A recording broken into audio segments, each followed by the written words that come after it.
Maybe, did you say you're going by the birth certificate, or are you going by how they identify? How they identify. But there's quite a process. The whole policy is on our front page. Go to the left-hand side, scroll down, and say transgender procedure. We know that's going to be in the legislature again. I mean, we know that. If you followed the legislature last year, you know there are several attempts to pass some legislation that would identify, that a student would identify by their birth certificate. Whatever's on their birth certificate, that's what you are. We've been studying this for 5 years. We know right now that we had a young, and I'll use the proper pronoun, we had a young lady from one of our member schools, came to the legislature and testified.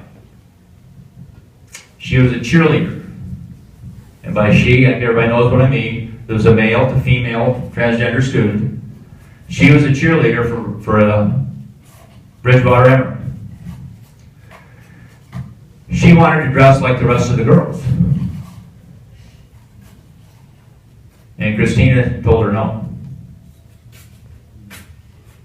And luckily for Bridgewater Emory, this young person was not going to cause any waves. She said, I understand, not a problem. But she came and testified in front of the legislature last year why this bill was so important.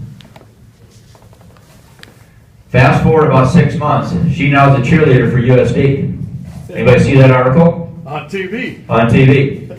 And she is dressed in a, what do you call that, Ginger? I'd call it a sports bra type top.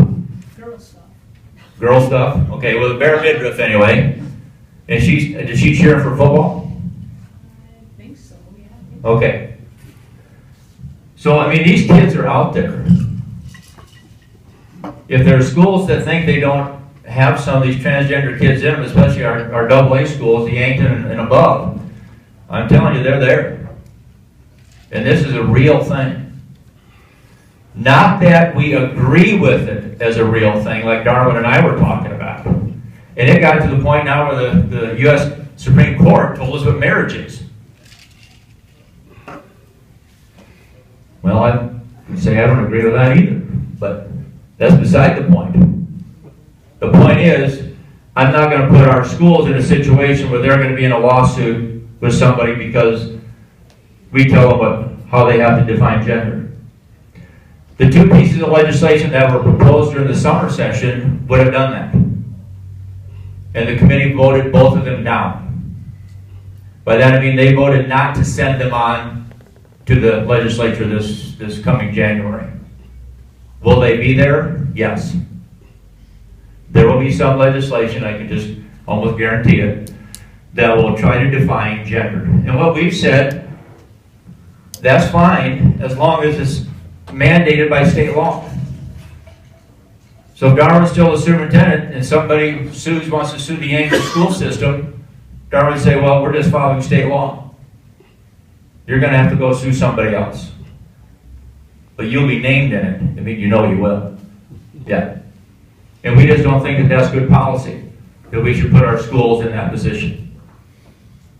So, you know, that's a long answer to a short question. It's a long ways from being over. We know there's a school district in Illinois right now that's being sued. This family, the school district had done basically everything they could to accommodate this student, to the point where they wanted to use the same shower. This is a male to female transgender student.